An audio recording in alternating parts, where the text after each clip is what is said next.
여러분 안녕하십니까? 도서관은 방송 중 이번 주 주제는 문헌정박을 재해석하다입니다.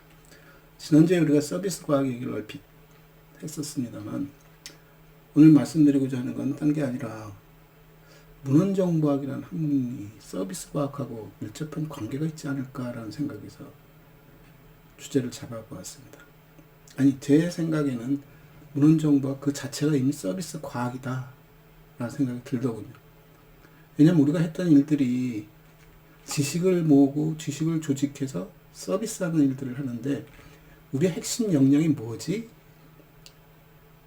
대학에서는 학생들에게 물어보면 핵심 역량이 뭐냐? 그럼 분류 목록 얘기를 합니다. 그럼 제가 한번 더 묻죠. 왜 분류와 목록을 하느냐? 궁극에 우리가 해주는 일은 분류하고 목록하고 딱 손을 떼는 일이 아니라 분류와 목록을 통해서 무언가를 구현하고자 하는데 그 구현하고자 하는 게 뭐지? 라는 질문이죠. 결국 우리 친구들한테서 나오는 얘기나 우리 선생님들 또는 학계 전체 또는 현장에 있는 친구들 입에서 나오는 얘기를 종합해보면 결국 우리 얘기는 정보 서비스, 지식 서비스라는 말을 합니다.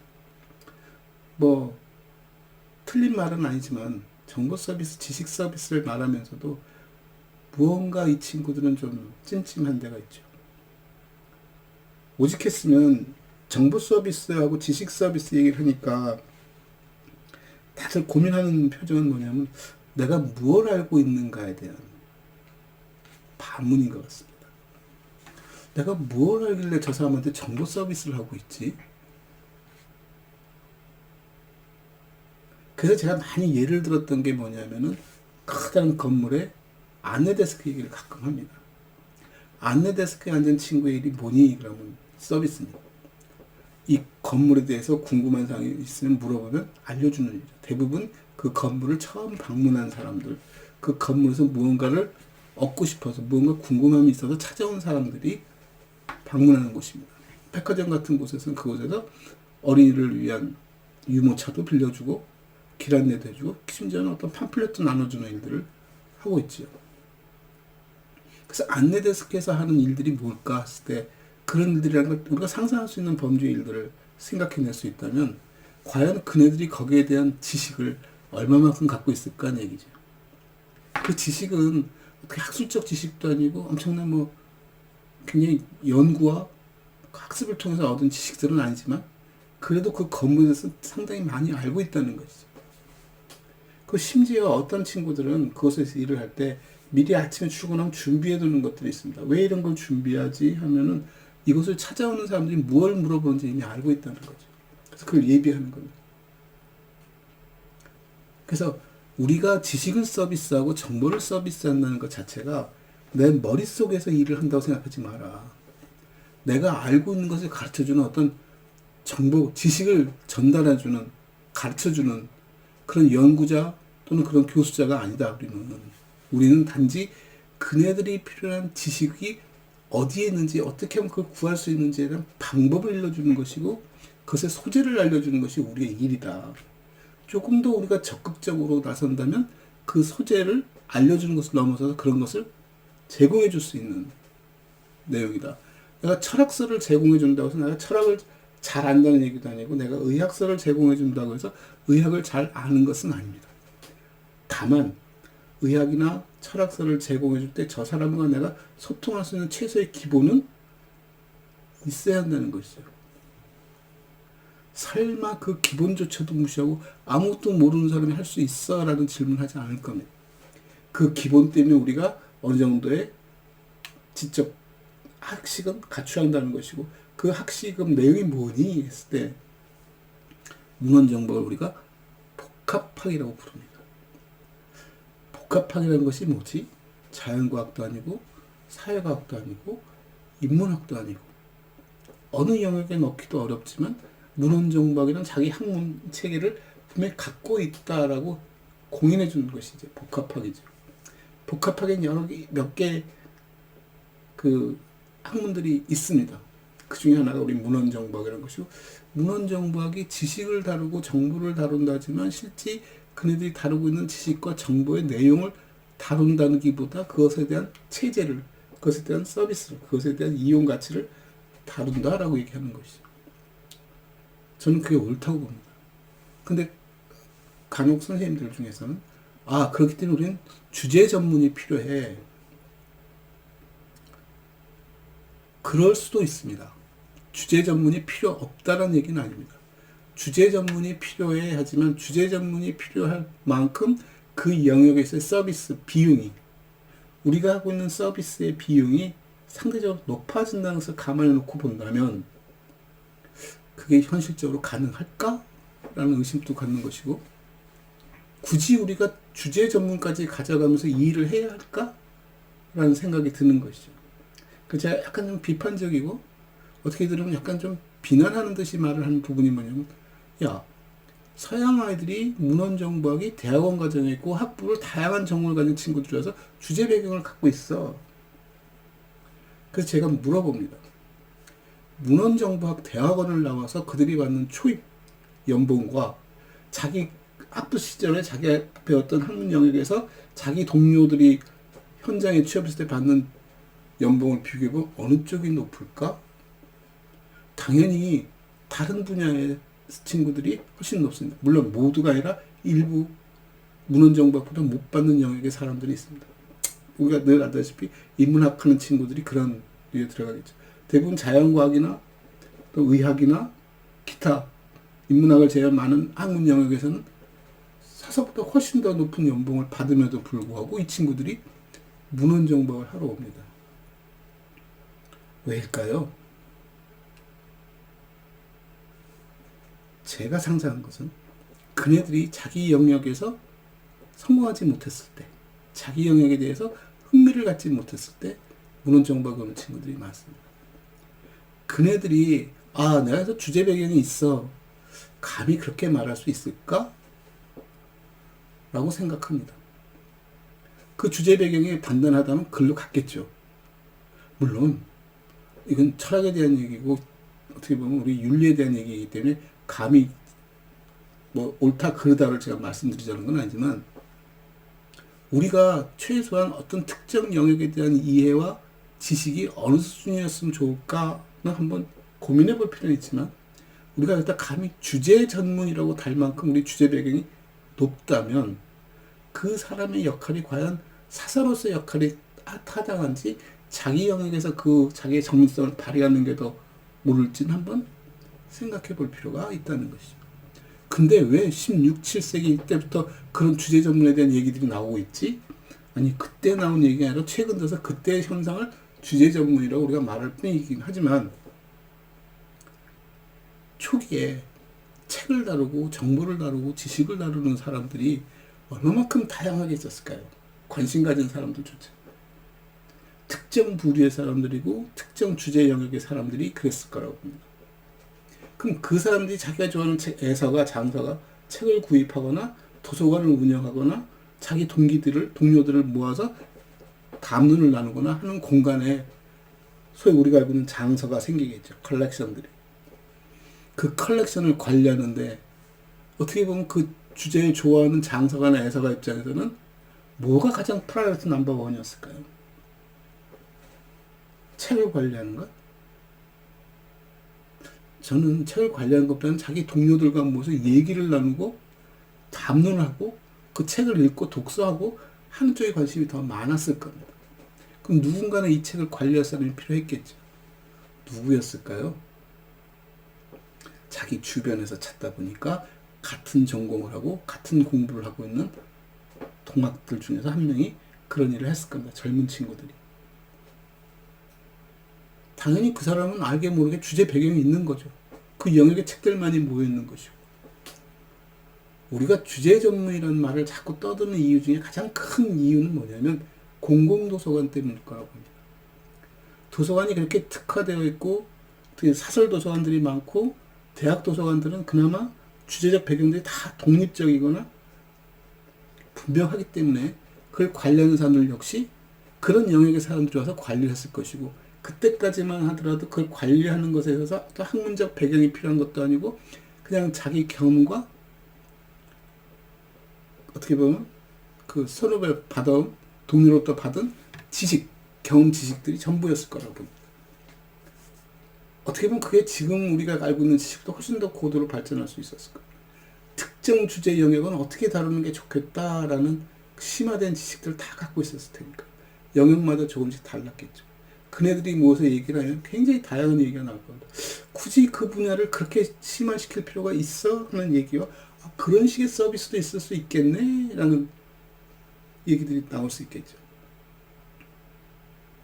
결국 도서관들이 갖고 있는 문제점들은 그 도서관 내에서 자체적으로 해결해 왔을 거라는 얘기입니다.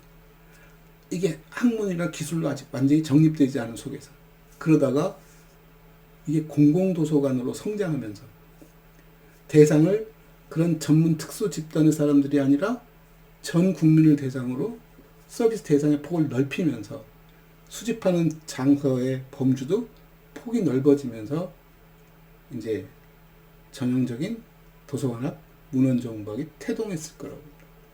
근데 여전히 마음속에는 그 주제 배경이 남아있었겠죠. 지금도 사서들에게 물어보면 자연과학, 대학 도서관에서 자연과학, 인문과학 있으면 자연과학실을 가기 싫어합니다. 왜 안 가려고 하니? 인문학하고 자연과학하고 뭐가 다른데 거기 책들은 뭐 삐죽삐죽 뿌리가 있나? 내용이 무섭다는 거죠. 누가 물어볼까봐. 자, 물어본다고 칩시다. 빌딩에 있는 안내데스크에 있는 친구에게 누군가 물어보는데 물어보는 게 항상 두렵습니다. 내가 모르는 걸 물어보면 어떻게 하지? 모르는 걸 물어보면 알아서 가르쳐주면 되는 거잖아요. 근데 이제 문제는 내가 알아서 가르쳐줄 때까지 시간차가 있다는 거죠. 근데 매번 알아서 물어본다고 칩시다. 10분만 기다리시면 제가 알아서 물어보고 가르쳐드리겠습니다. 그렇게 가르쳐줬어요. 다음에 또 그 비슷한 질문하는 손님이 왔습니다. 또 물어봐서 가르쳐줄까요? 아니요. 한 번 경험한 친구는 내가 지난번에 받은 질문이 비슷한 거였는데 이렇게 대답해 주니까 좋아하더라. 만족해하더라. 그렇게 대답해 주면 되겠구나. 경험이 축적되어지면. 뭐 우리가 농담삼아 하는 얘기입니다만 사단계 3년이면 풍어를 읊는다는데 어떤 특정 주제의 일들을 몇 년간 반복하다 보면 최소한 그 주제의 내용적 부분을 정확히는 모른다 하더라도 요즘 이 영역에서 무엇이 핫한 이슈이고 무엇을 공부하고 왜 그렇게 공부해야 하는지에 대한 그들의 방법론이라든가 접근법이라든가 찾는 자원이라든가 주제라든가에 대한 이해가 생길 겁니다. 그래서 문헌정보학을 정보 서비스라고 말하는 이유도 거기 있다고 저는 봅니다. 근데 우리가 문헌정보학을 얘기하면 서비스에 대한 대목보다는 정보, 지식에 대한 얘기를 하고 그걸 어떻게 잘 나눌 수 있을까? 듣다 보면 목적을 상실한 것 같습니다. 길을 잘 닦으면 좋아. 근데 길을 굉장히 잘 닦아놓으면 소위 인프라를 잘 만들면 비용이 엄청 들어가겠죠. 근데 실제로 그걸 쓰는 사람은 몇 안 됩니다. 회수하는데 시간이 엄청 걸리는 거죠. 궁극이 언젠가는 좋아지겠죠. 그 시간차와 거기에 따른 비용들을 따져봤을 때 적절한 방법이 무엇인가를 찾아가는 굉장히 중요한 일이라고 봅니다. 도서관이 돈이 많고 공간이 넓어서 세상에 나와 있는 모든 책을 다 구할 수 있고 컴퓨터 기술이 발전해서 무엇을 찾더라도 다 정확하게 찾아줄 수 있다면 문헌정보학이라는 학문이 필요할까요?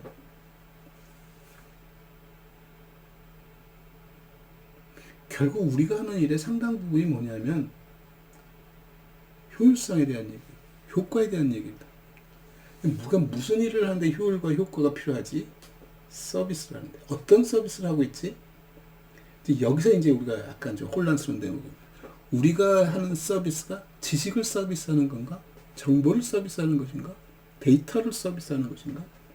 뭐 듣기에 따라서는 다 비슷비슷한 말 같기도 하고 우리가 포괄적으로 해석했더니 이심전심 내가 하는 말이 무슨 말인지 알지? 라고 서로 공감한다고 손치더라도 대놓고 물어보면 생각이 조금씩 다를 수 있습니다. 도대체 내가 다루는 게 뭐지? 그래서 제가 사서 선생님들보다 늘 하는 말이 있어요. 머리로 일하려고 하지 마라. 머리로 일하는 건 지식으로 일하지 말라는 거. 내가 지식을 쌓아놓고 일하는 사람이 아니라는 얘기죠. 근데 우리는 간혹 그런 얘기합니다. 옛날에 뭐 영국의 뭐 도서관에서 사서 한 분이 정년 퇴임을 했는데 그 사서가 퇴임하고 나니까 다들 슬퍼했더라. 왜? 그 사서는 그 도서관에 모든 걸 다 알고 있다는 거죠. 그럼 한 번씩 제가 조금 말 같지 않은 질문하면 그 사서 선생님이 그 많이 알고 있는 그 많은 것들이 자기 인생에 아니 특정 영역 어떤 주제 영역에서 필요한 사람들에게 얼마만큼 도움이 될까? 실은 하나도 도움이 되지 않습니다. 내가 그만큼 아는 것을 가지고 다른 도서관에 간다고 써먹지도 못합니다. 도서관의 규모가 다르고 그 도서관이 지향하는 방향이 다르고 컬렉션이 다르면 내가 알고 있는 지식은 아무짝에 소용없습니다. 예전에 사서 선생님들이 이렇게 만나서 얘기하면 자랑하는 게 뭐냐면 책을 한 권 딱 분리본을 탁 대줍니다. DDC를. 엄청난 지식이죠. 근데 그 지식이 어떤 의미를 갖고 있을까요? 우리가 서비스하는 대상이 매체가 책입니다. 우리가 지식을 다루고 있죠. 굉장히 자부심을 느끼죠. 그죠? 장난감 도서관에서 일하는 것하고 책을 다루고 있는 책 도서관에서 일하는 것하고 차이가 뭐지? 실은 없어야 합니다. 책을 찾는 사람이 특정 어떤 책을 찾는 거와 마찬가지로 장난감을 찾는 사람이 특정 어떤 장난감을 찾느냐에 대한 얘기고 장난감을 찾는 사람에게는 우리가 장난감 사용법에 대한 교육도 같이 시켜줄 필요가 있는 것이고 책을 찾는 사람에게 책의 문해에 대한 독해에 대한 피드백에 대한 것도 가르쳐줄 필요가 있는 것입니다. 그 매체에 따른 우리가 가르쳐야 할 대상과 방법이 다르다는 것을 인식만 한다면 그 관찰을 통해서 우리가 그것을 익혀나갈 수만 있다면 우리는 충분히 전문가가 될 수 있습니다. 어느 누구도 감히 할 수 없는 물리학책을 내가 다 안다고 해서 전문가 되는 것이 아니라 물리학하는 사람들의 속성이 어떻고 그네들이 요즘 어떤 것을 연구하고 있고 과학사까지는 가지 않더라도 그네들이 현재 찾고 있는 것들이 어떤 것들이고 내가 어떤 식으로 이것을 구분지어 놓으면 그들이 필요한 것들을 잘 찾을 수 있을까에 대한 어떻게 보면 보편성을 넘어선 특수성인 부분을 찾아가는 작업들이고 이 특수성을 일반화시켜서 보편화시켜주려고 하는 노력이고 또 그 속에서 다시 또 특수성을 찾아가는 작업을 하는 것이 사서의 몫이지 않을까? 결국 사서는 정보 서비스에서 실제 우리에게 관심을 가져야 할 영역은 서비스인데 마치 우리는 서비스는 정해져 있어.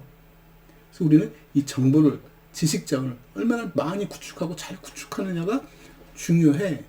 이것도 중요하지만 실제 중요한 것은 구슬이 서말이라도 깨워야 보배라는 것처럼 이걸 어떻게 깨워서 그 사람 필요한 모양을 만들어야 돼. 아무리 잘 깨워도 저 사람이 원치 않는 디자인이거나 저 사람이 원치 않는 물건이라면 찾지 않는다는 것. 무엇을 찾는지, 왜 그걸 찾는지, 어떻게 하면 그걸 찾게끔, 어떻게 하면 그걸 모을 수 있게끔 만들어줄지, 일단 그 절차적인 부분, 이용자에 대한 연구, 고객에 대한 연구가 배경이었으면 좋겠다는 얘기죠. 문헌정보학이 잘못된 것을 해오고 앞으로 필요 없어가 아니라 우리가 해왔던 것에서 관점을 좀 바꾸면 서비스에다 초점을 맞추면 다르게 보이는 것이 있고 또 다르게 보이는 것을 해결할 수 있는 어떤 방법과 기술이 요구되는 부분들도 있을 수 있어요. 우리는 그런 것을 무시한 채 문헌정보학은 이런 학문이야. 아 요즘은 데이터 과학이 컸어. 우리 이것도 배워야 해. 제가 학생들한테 제일 잘 쓰는 얘기가 있고 학생이 제일 싫어하는 말이 하나 있습니다. 왜? 최소한 우리가 배우려면 쓸모가 있어야 하지 않겠습니까? 그 쓸모는 그냥 내가 좋아서 하는 쓸모가 아니라 대상이 있어야 한다는 얘기죠. 이 직업이기 때문에. 결국 우리가 하는 일들은 과거에 우리가 해왔던 일임에도 불구하고 새롭게 해석되지 못하면 도태될 위기에 놓여있다.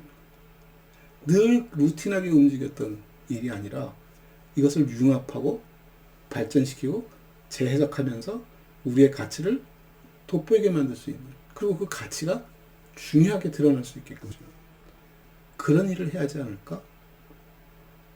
그래서 문헌정보학이 앞으로 미래 비전이 있느냐 없느냐를 떠나서 문헌정보학의 비전을 연속적으로 끌고 가기 위해서는 우리가 갖고 있는 학문의 관점을 좀 다르게 쳐다볼 필요가 있다는 것이고 우리가 방점을 정보보다는 서비스에 찍는 것이고, 서비스에 찍으면서 우리가 하는 서비스의 과정과 맥락을 지켜보면 어떤 문제들이 발생했는지, 어떻게 개선해야 하는지, 그를 통해서 저 고객들이 얼마나 만족을 얻어갈 수 있는지.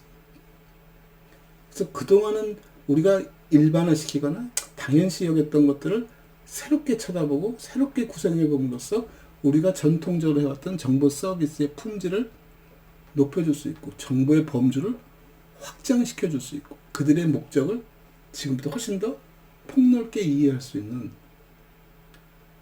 그런 일이 되어야 하지 않을까. 그래서 문헌정박을 재해석해보는 시간을 가져봤습니다. 앞으로는 그러기 위해서 우리가 어떻게 접근하고 무엇을 알아야 하고 그걸 통해서 무엇을 구현해낼 수 있을까에 대한 강론으로 한번 접근해 보도록 하겠습니다. 감사합니다.